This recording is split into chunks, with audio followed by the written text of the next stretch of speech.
mengusulkan pergantian wakil presiden kepada MPR. Saya belum membaca itu, belum mempelajari itu dan belum membaca. Baru mendengar juga beberapa sekilas. Jadi Prabowo adalah presiden yang sah, Gibran adalah presiden yang sah. Putra bungsu Presiden ke-7, Joko Widodo, yang juga adik dari Wakil Presiden Gibran Rakabuming Raka ini pun menegaskan Presiden dan Wakil Presiden yang terpilih sudah sesuai konstitusi dipilih langsung oleh rakyat. Secara konstitusi, Presiden dan Wakil Presiden kan sudah dipilih langsung oleh rakyat. Yuk. Berarti usulan itu tidak bisa diterima atau bagaimana menurut Mas? Itu tadi semua kan sudah berdasarkan konstitusi. Wakulu dandan dari, wakulu tap tabari, tap tabi tap. Aku lu dandang. Ini lagi heboh-heboh. Ada ratusan jenderal, 103 jenderal itu membuat semacam surat pernyataan atau rekomendasi 8 poin. Salah satunya itu yang paling seksi, yaitu mengusulkan pergantian wakil presiden. Artinya Mas Gibran itu diganti. Beragam tanggapan, tapi saya tidak mau bicara tentang itu terlalu dalam. Saya hanya menyoroti komunikasinya saja. Ini sepertinya bermasalah sekali komunikasi Pak Muzani. Jadi kayak setara dengan komunikasinya siapa itu? Adiknya Gibran. Ketika dihadapkan pada pertanyaan tentang usulan itu, jawabannya adalah Prabowo, Gibran itu adalah presiden, wakil presiden yang sah. Kalau kata yang adiknya Gibran, mereka dipilih oleh rakyat. Artinya sama, mereka itu adalah presiden dan wakil presiden yang sudah sesuai dengan konstitusi. Ini agak miss sebetulnya kalau kita terka-terka. Apa relevansinya menegaskan kalau mereka adalah presiden atau spesifik kepada Gibran ini wapres yang sah atau sesuai dengan konstitusi?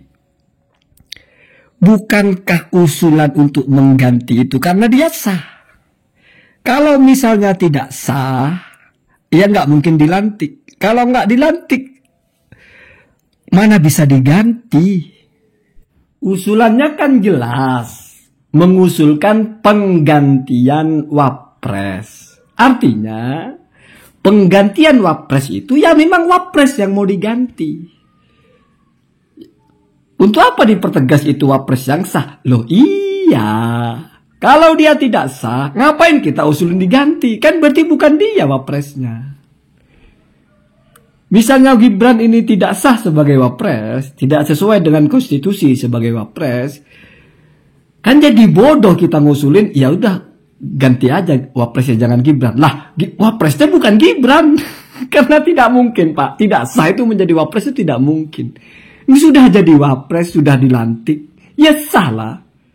Sah itu sesuai konstitusi. Walaupun kalau kita tarik ke kajian fikih itu menarik itu. Jadi sesuai dengan konstitusi artinya tidak melanggar hukum, tapi melanggar kode etik. Kan begitu. Itu agak mirip dengan orang sholat, syarat rukunnya sah. Tapi baju yang dipakai mungkin bisa berupa curian lah misalnya. Atau mungkin gambar yang kalau curian terlalu ya, gambar yang tidak senonoh gitu. Ada gambar orang bugil lah misalnya, baju. Bagaimana hukum sholatnya? Ya sah, Pak. Kenapa? Karena bicara sah tidak sah itu, gak bicara etika memang. Bicara syarat dan rukun. Kamu sholat pakai kolor, ya nggak usah pakai baju, pakai kolor saja di masjid ya, sholat pakai kolor di masjid, nutupi antara pusar dan lutut, sah sholatnya, sah, konstitusional sholat itu. Tapi apa ia sesuai dengan etika? Tidak. Nah itu kira-kira ya. Kalau kepada baju curian kan terlalu rumit itu dan sulit untuk dipastikan. Ini saja. Jadi sah-sah saja, cuman kan tidak sesuai dengan etika. Ya kalau patokannya hanya syarat dan rukun, sah, lolos. Walaupun mungkin dianggap ada pelanggaran, tapi pelanggarannya itu tidak sampai mencederai keabsahan, kan begitu. Atau gampangnya, sholat yang tidak memakai sunnah-sunnahnya, hanya mentok di rukun dan syarat, ya sah, tapi tidak beradab. Kenapa tidak beradab? Karena sunnah sholat itu adalah adabu sholat, etika dalam sholat. Ya, etika dalam berhukum mungkin juga begitu. Ada yang ya secara hukum sah. Ya. Kalau tidak sah, tidak mungkin dilantik. Tidak mungkin dalam pemilu itu tercantum namanya. Jadi apa urgensinya dipertegas gitu? Kalau itu sah, itu kan nggak menjawab sama sekali itu. Lagi pula, ini usulan. Usulan itu sesuatu yang datang setelahnya, bukan protes. Kalau protes di awal, itu baru saya menolak Gibran dilantik. Mesti berangkat dari tuduhan karena saya anggap itu tidak sah. Baru dibantah, oh tidak, Gibran ini sah. Ini bukan protes pelantikan, ini usulan mencopot, usulan mengganti. Berarti yang diusulkan itu memang sudah sah. Ya kalau tidak sah, berarti relevansinya bukan usulan menggantikan presiden, wakil presiden. Kenapa? Karena kalau kita sudah bilang wakil presiden, itu berarti sudah muktabar. Sudah diperhitungkan lah ya. Bukan muktabar jadikan sandaran ya. Karena muktabar itu kadang-kadang muktabar itu adalah diperhitungkan. Dianggap ada gitu ya. Dianggap sah memang. Ya, kalau tidak sah ngapain usulan dicopot? Bukan dicopot kalau tidak sah. Kenapa? Karena yang namanya mencopot, mengganti, tidak pernah dari yang tidak sah yang diganti. Ya. Kalau misalnya Maman tidak sah sebagai presiden, lalu tiba-tiba muncul Mukidi presidennya. Mukidi bukan menggantikan Maman. Kenapa? Karena Maman tidak pernah presiden. Ya Mukidi dilantik, gitu aja. Maman sah dulu sebagai presiden, diusulkan Mukidi mengganti, itu baru relevan. Gampang logika itu sebetulnya. Jadi ini ya mungkin itu berangkat dari ya kalau punya Pak Muzani itu ketua MPR itu kan saya belum mempelajari. Mungkin di situ misnya ya, karena belum mempelajari. Jadi komentarnya ala kadarnya gitu ya. Ini kan diserang sekali ya. Yang punya Kaisang adiknya Gibran itu konstitusional apaan kan begitu sebetulnya. Sebetulnya percuma kita bicara itu tidak konstitusional, sudah dilantik, sudah selesai kok. Artinya kalau misalnya ada pengusulan, mestinya alasannya bukan karena tidak konstitusional atau karena melanggar hukum ya. Kalau karena melanggar hukum bukan usulan untuk dihentikan, bukan usulan untuk diganti, tapi mestinya sejak awal dijegal untuk bisa lolos. Itu kan sudah selesai ini. Apa dikiranya mengganti itu sama dengan mengkodok ya? Jadi karena sholatnya tidak sah, maka dianggap tidak ada sholat, sehingga wajib diganti dengan sholat yang lain atau kodok. Atau misalnya bulan puasa, tidak puasa, tidak sah puasanya, sehingga relevan dengan bahasa diganti di kodok. Kalau puasanya sudah sah, sholatnya sudah sah, maka tidak relevan dengan bahasa di kodok. Pak, kodok itu bahasa kita mengganti.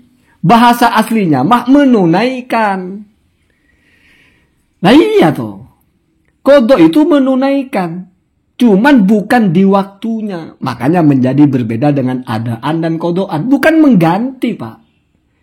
Gak ada ibadah mengganti itu gak ada.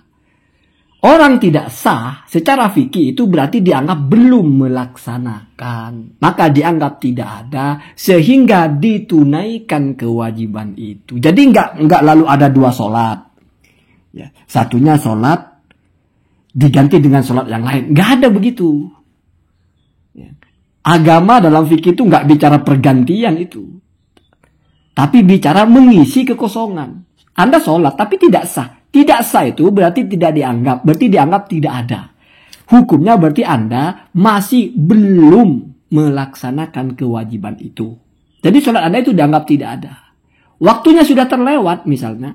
Maka sholat lagi. Kodok menunaikan itu. Kodok itu bukan mengganti Pak.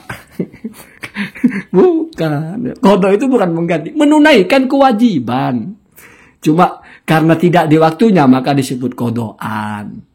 Penunaian, kalau adaan ya penunaian juga, cuman kalau ada itu di waktunya. Kan sesimpel itu. Jadi kalau pergantian pejabat itu ya mesti yang diganti yang sudah sah. Kalau tidak sah, apanya yang mau diganti? Berarti mengisi. Artinya kalau misalnya ini direlevankan dengan wacana dengan konsep pergantian dalam fikih memang tidak cocok, karena dalam fikih pun tidak ada bahasa mengganti ibadah dengan ibadah yang lain itu tidak ada. Sholat diganti dengan sholat di waktu yang lain bukan diganti, itu bahasa kita aja diganti, ditunaikan di waktu yang lain. Sementara kalau pergantian itu adalah dua hal. A menggantikan B. Ibadah itu nggak ada begitu. Nggak ada maksudnya di sini misalnya kodok kita kenal sholat menggantikan sholat yang satunya, nggak ada begitu. Ya, tidak ada. Sholatnya itu tidak ada maka diisi dengan sholat yang ini. Ditunaikan bukan diganti, karena kan bahasa kita yang wah sholatnya harus diganti itu. Nggak ada sholat diganti, nggak ada. Kamu dianggap belum sholat sehingga kamu tetap harus sholat lagi. Karena waktunya sudah keluar maka disebut kodok. Wah, saya puasa kemarin terus ini itu terus. Ya berarti puasa kamu harus diganti. Nah, diganti ini berarti bukan mengganti puasa yang itu dengan puasa ini. Bukan, puasa itu dianggap tidak ada sehingga kamu tetap harus menunaikan puasa hari ini. Atau gampang-gampangnya pemain bola lah. Masa iya pergantian pemain yang diganti hakim garis? Kan enggak, Pak. Yang main. Yang memang sudah di lapangan gitu. Masa pergantian pemain yang dikeluarkan wasit? Ya kan gak nyambung, Pak. Jadi orang-orang yang sudah sah secara konstitusional bermain di lapangan terus diganti oleh pemain yang baru. Biasa itu. Mungkin dianggap kurang prima, tendangannya bengkok atau apa. Biasa, Pak ya. Allahumma dina ada sabi.